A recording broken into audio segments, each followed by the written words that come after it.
Hello Anastasia, how are you doing? Hello, I'm good. You're good? Yeah, we are at Web Summit, guys, recording the podcast here outside. I hope there will not be too much noise or that we will not be disturbed by anyone, but let's have a great conversation, Anastasia. So I know that you are CMO at Yellow. Right, this Okay, is correct. but you are in blue today. Oh yeah, I am. But it's a little bit of a Ukrainian touch to say hi to our Ukrainian friends and colleagues and let them know that Right, we are. They have our full support. right. That's a nice message to start with. But Anastasia, tell us a bit about yourself. Who are you? Where do you come from? What is your role at At Yellow. Yellow? Yeah. Yeah, so I actually have a technical education. I've got an energy background, a degree in engineering. But I ended up being a content writer and a technology writer for a number Okay. of companies, and this is where my marketing journey began. So I've been a marketing executive in a number of companies, doing a lot of different things, some of the outsourcing, billing for energy and utilities, and now I ended up being in crypto. Right. Right. Yellow is doing a lot of different things in blockchain, crypto, Web3 space. I would say whatever you can think of in a Web3 space, name it, we probably have it. Okay. My role here, I am the global head of marketing. Basically, I own the CMO role. Okay.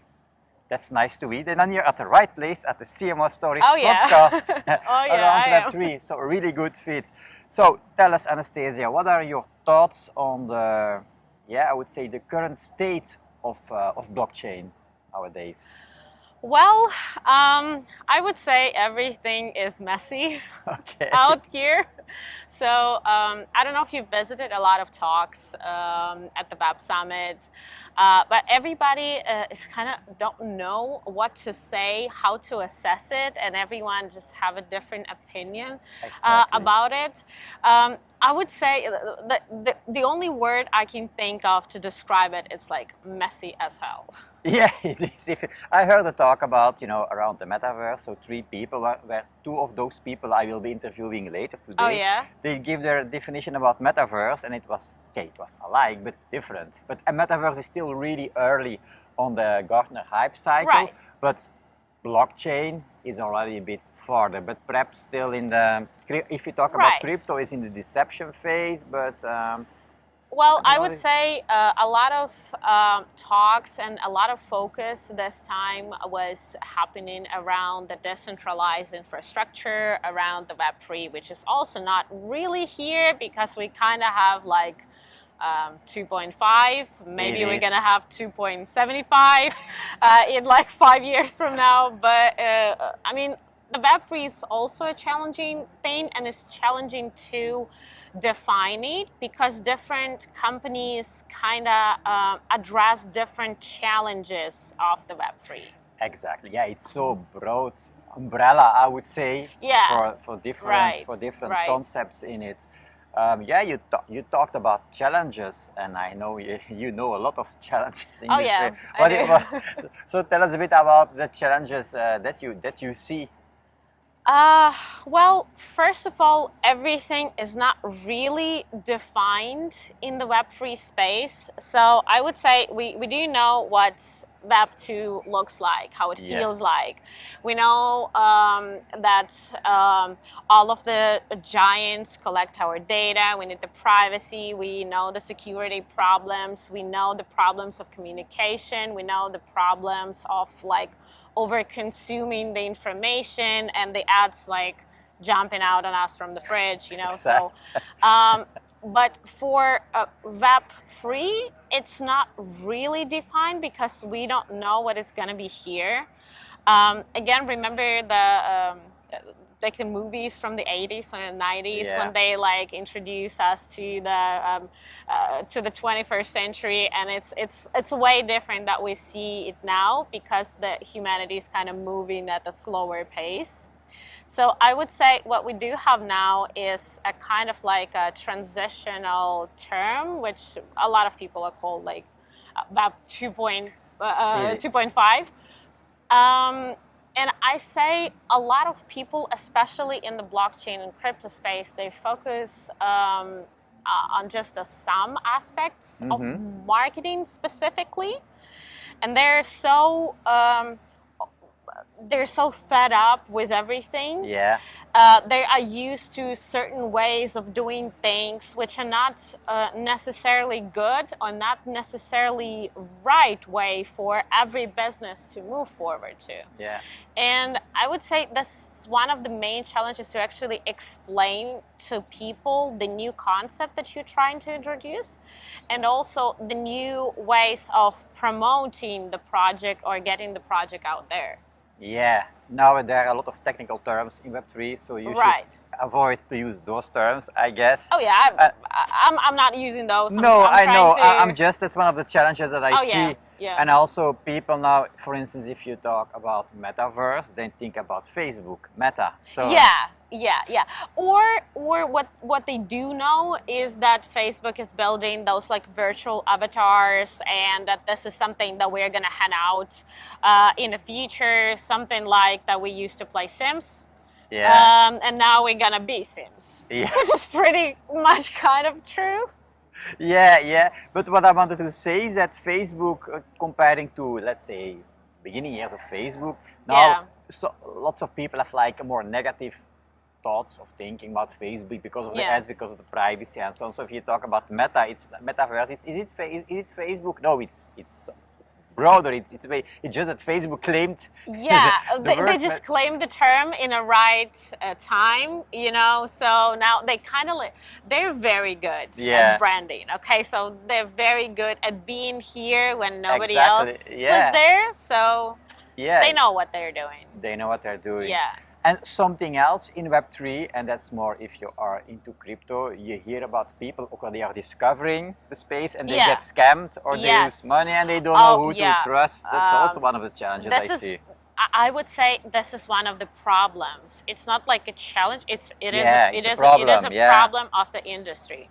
There are so many hacks, so many scams out there, and what I see, and even a few projects here at the Web Summit, like they are kind of good right now, but they're not going to be here in like 2-3 years from now, because they will like lose their not necessarily uniqueness, but there's not going to be the space for them here, because I don't think that they understand what Web3 is really about. They're just trying to catch the hype. Yeah.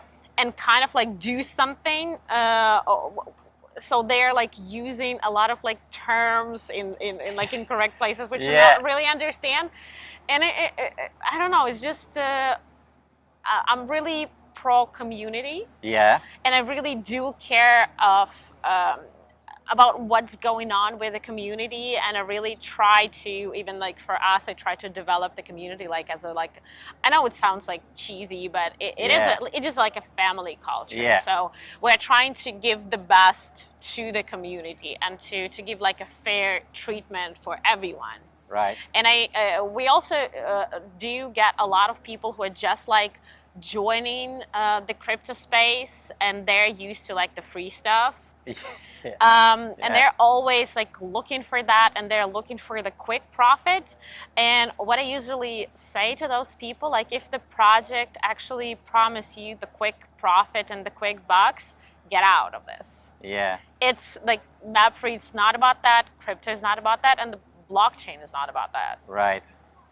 Yeah, if you see about these NFTs, so people look at NFTs and say, or I want to buy and sell, or crypto, what are the newest like coins that are there? What is the hottest coin, which is going to be like to the moon? Yeah, but I was at a crypto business conference 2 weeks ago, and talking to some speakers or some people that were there, and where they are making the money right now is with the trading. Actually, it's not by the project, so because so that, okay, it can also go the other way, of course, but yeah, at this moment, it's like I think long term it's interesting, but if you look at trading, it can be really risky.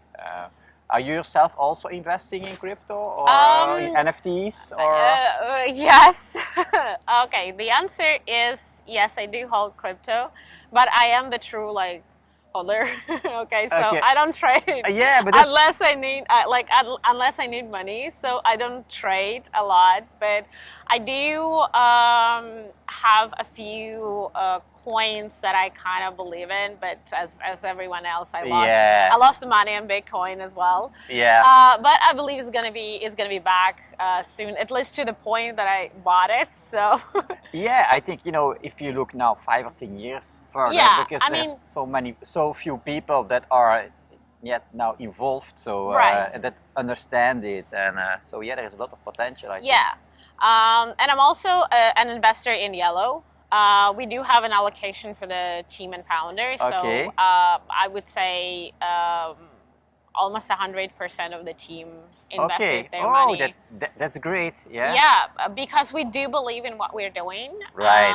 and we do want not only the project to succeed, but I would say from what we're building, it's really essential that people would understand the Web3, that people would actually get into the Web3 space, that people would actually kind of like. What we're doing is that we're trying to unite everyone, not divide them right. even more. So it's really important for us that people would be acting as a group. I cannot say a community because it's impossible to make a community out of the two exchanges, for example. Yeah. But they can act as a group in their joint interest, let's say. Well, you talked about community, which is really important, and you see that the Web3 community here also at the Web Summit. Yeah. I get a lot of people that want to talk with me just because they know I'm doing podcasts around Web3, so there is a community. Comparing to the other years, it was, I didn't have there were people on my I didn't have the podcast yet, but people want to talk with me, but now it's really strong, you know. And where do you see this community happen the most? So people talk about Discord, about Twitter, or are there other places where you could build community in Web3?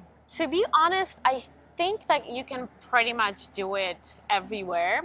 And the thing that I would like to kind of advise people who are listening to this is not focus only on one community. I know it's a lot trying to develop everything all at once, but it is essential because in Web3, I do believe that people would have the preference of choosing their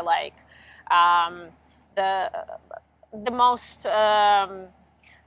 most convenient way of communication. So for somebody, it's Telegram. For example, for me, it's like people can. If you want to find me fast, find me on Telegram. Okay. Discord. Right now, it's more of the. But again, if we are coming if we're talking about the Telegram, a lot of trash is happening on the Telegram, and a lot of scam is happening on the Telegram as well. If we're talking Discord is a bit right now as I don't know. For me, it's kind of like an exclusive, more of an exclusive community. It can be NFT gated or token gated. Yeah. So we also do have a few channels. Like our community is open, but we also do have a few channels that are exclusive to some token holders, NFT holders, just people who possess a special role because they are active in other communities or something like that. But I would say more targeted discussions usually happen on Discord. So I see less people who are strictly for profit, like for quick profit, on Discord than on Telegram. Right. Twitter is just a big hot mess. So I mean, anyone can write on Twitter. You don't need anything to really register an account. So it is, I would say Twitter is just a must. Like if you're not on Twitter, you're not there. Yeah. But it's just a must. But it's also the community. And for me, I feel like a lot of projects are underestimating Twitter, so they're just posting and not doing anything else on Twitter. So they just reposting everything. Yeah, it is. From other I see that channels. too. Yeah. but not interacting directly with their audience, not asking questions, not like answering messages, and not utilizing the Twitter Spaces, which is an amazing tool, Yeah, to be it honest. is. Yeah. Not utilizing like Twitter moments and a lot of all kinds of stuff that Twitter actually has.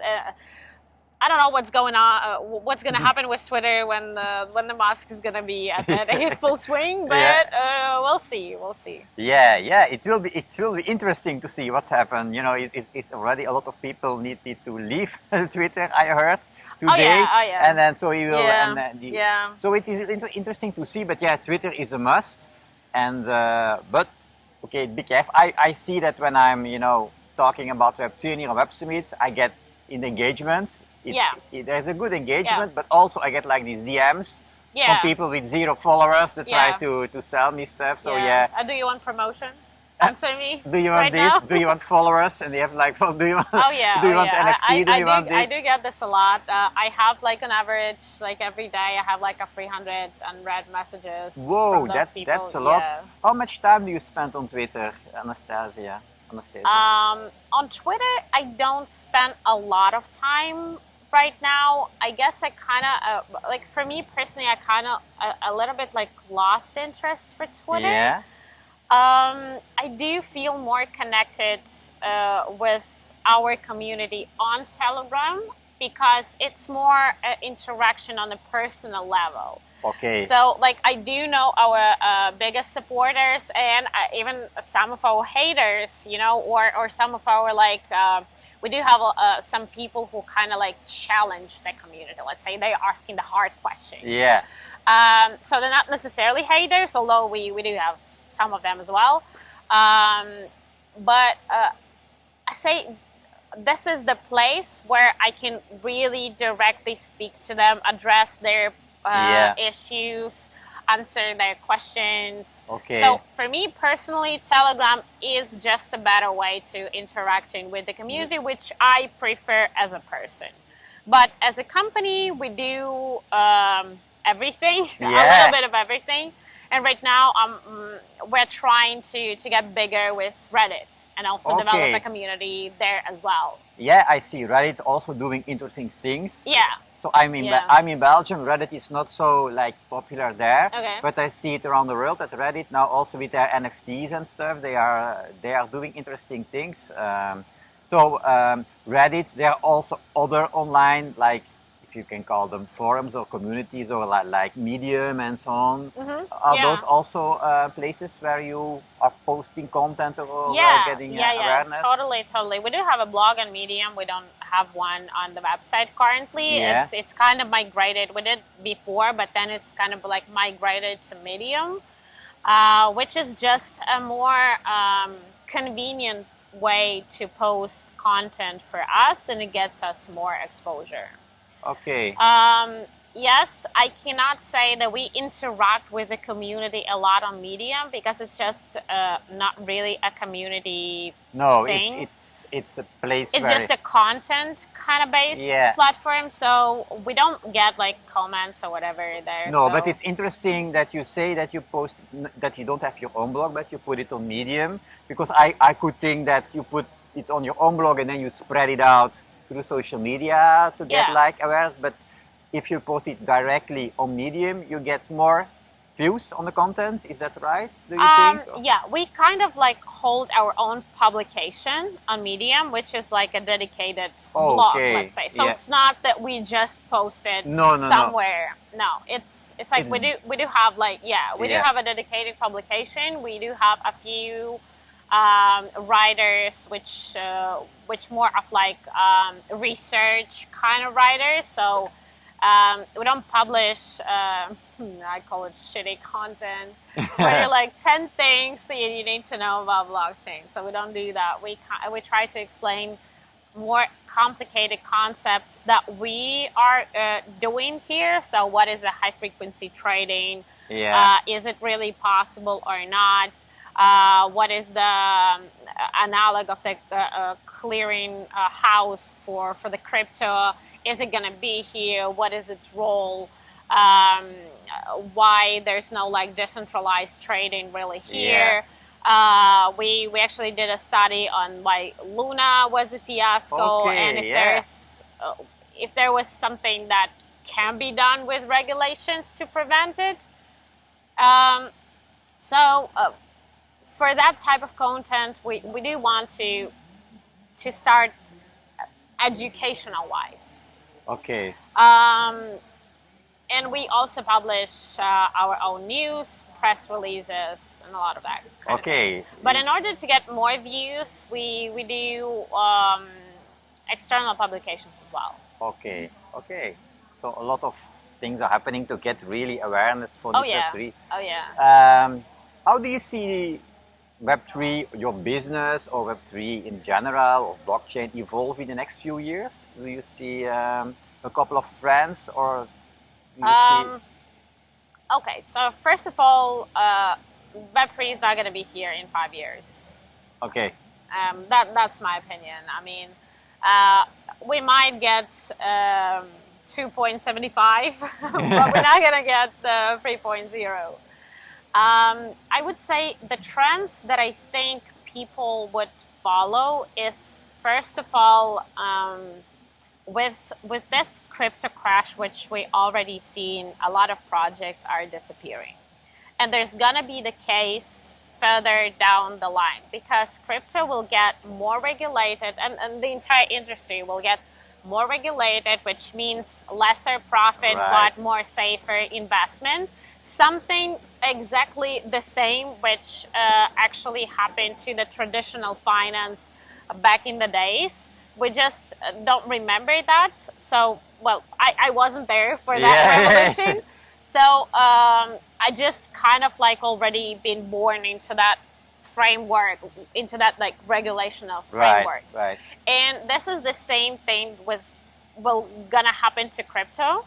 So you will get less and less volatility with the new tokens, with the new coins introduced.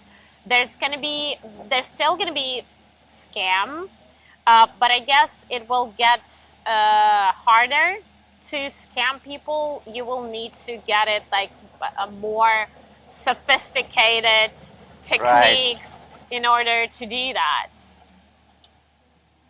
So we are outside. Maybe we cut it out in the podcast, but we are also recording. Oh yeah, That's good call. We're not live, but okay. You just can repeat where you were. So I was talking about the transformation that the crypto will gonna have, and if people want to know what kind of a transformation is gonna be, look at traditional finance. It's gonna be the same. We're gonna have the regulations. We're gonna have the unified framework, and about that, this is exactly what we are doing. Okay. We are building the unified protocol for all of the trading parties to come together and actually exchange, swap, trade assets in a safely unified manner in a matter of milliseconds. Like, what can you do with a traditional finance? You know that you can send like $100 to your friend in Ukraine, and it's gonna arrive in minutes. Yeah. And you know that it's gonna be here, and it's an international bank. But this is not the case with the exchange. This is not the case with the other wallets. Or even if it is the case, it's still solutions that use bridges. Bridges are not safe, and I'm very happy that people have finally started talking about that this issue is really like started to raise here, because we are like no bridge natives, I would say. Like, we are against bridges, so our solution is just cross-chain, no bridging. Okay. And this is exactly what we are trying to do for the crypto. And we are going to do. That's a nice mission. Yeah. Well, thank you so much, Anastasiia. Before we end this episode, you said already Telegram is your thing. How would you like people to connect with you if they want to? Hit me up on Telegram. Reach out to me in LinkedIn. We also do LinkedIn, by the way. Twitter is also a thing, but not that much. I would say, Telegram is my preferred way of communication, or you can use my email. Okay. It's pretty easy to find if you actually like Google my name and the surname. There's not much people with. Okay, that's the like same that, as with my name. So I will put it in the people will find you. Yeah. So thank you so much, Anastasiia. It was Thank great. you for having me. It was a nice talk. Great talking to you.